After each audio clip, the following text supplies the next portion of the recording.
Today, internships seem to get a bad rap. A lot of young people have complained that they're exploitative. Some folks even want to make unpaid internships illegal. That's short-sighted.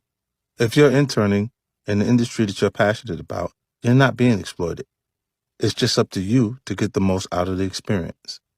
An internship is an open door. Once you're in, you must take it upon yourself to check out every room in the house.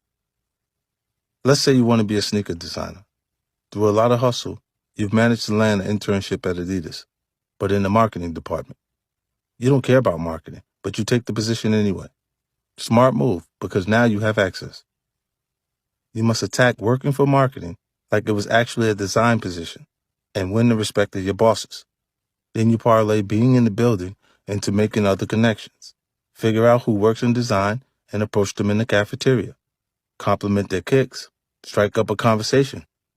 Keep making a point to bump into them until a little bit of a relationship is formed. Then let them know that your true passion is design. Ask if it's cool to come by the department one day and just be a fly on the wall. If that person senses you're sincere in your hunger, they'll probably say, sure, come through. Now you have an in. You're around people who are doing what you want to do. Capitalize on that opportunity. Ask questions, make observations, and soak up game. Even if it doesn't lead to an actual job down the road, though it might, you'll leave the situation with a tremendous leg up on your competition. You'll have real information on how your passion gets put into practice. Someone who really capitalized on intern experience was Quarantine Velma, the photographer I mentioned earlier. Quarantine grew up in France, where he was a huge hip-hop fan. In 2006, he decided to move to New York City so he could be closer to the culture. When he got to NYC, one of the first things he did was look up the number for the G-Unit offices, since he was a big fan of our music and lifestyle. He called up, asked if we were hiring, and was told nope, no jobs were available. Quarantine didn't accept no for an answer, though. Instead, a few days later, he physically showed up at the office and knocked on the door, hoping to make a case for himself in person. He explained that he had just moved to New York from France, was a huge G-Unit fan, and was willing to do whatever it took to work with us. He met Nikki Martin, who was intrigued by his story. But since there really weren't any jobs available, Nikki told him, "We'll be in touch if anything opens up." Usually that phrase marks the end of the story, but Quarantine still wasn't ready to give up. In addition to being a hip-hop fan, Quarantine was also a skilled computer coder. At the time, we had just launched thisisfitty.com, which was running on Flash. Quarantine knew the site would run much better on HTML, which at the time very few people were knowledgeable about. So he called the office back and explained that he knew a way to improve our website. Now he really had our attention. When it was clear he knew what he was talking about, we offered him an internship working on the site.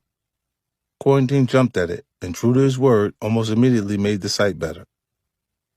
That establishes value within the organization. I promoted him from an intern to the person in charge of all my internet platforms. Since he was also a very skilled photographer, he became my in-house photographer. In that role, he's gotten to travel the globe with me, from Africa to Australia, taking pictures and experiencing hip-hop on a global scale. Quarantine was able to make his dream back in France a reality because he understood two key concepts. The first was persistence. He didn't wait for us to post a job listing somewhere. He took the initiative to cold call our offices. When that didn't lead anywhere, he showed up at the office. That visit didn't directly lead to a job, but it helped him establish a connection with Nikki. It allowed him to go from a name on the email to someone with a story, someone who made a positive impression. The second smart thing Quarantine did is he didn't call us back asking for an internship. Instead, he offered us something. He studied our organization, saw where we could use improvement, and then saw where he could add value. I don't care if it's hip-hop, film, or the financial sector. If you can make a convincing case that you can add value to an organization, they're going to find a spot for you. Once you've got that spot, now you can build up your value, either within that organization or within another one, once you get some experience and titles under your belt.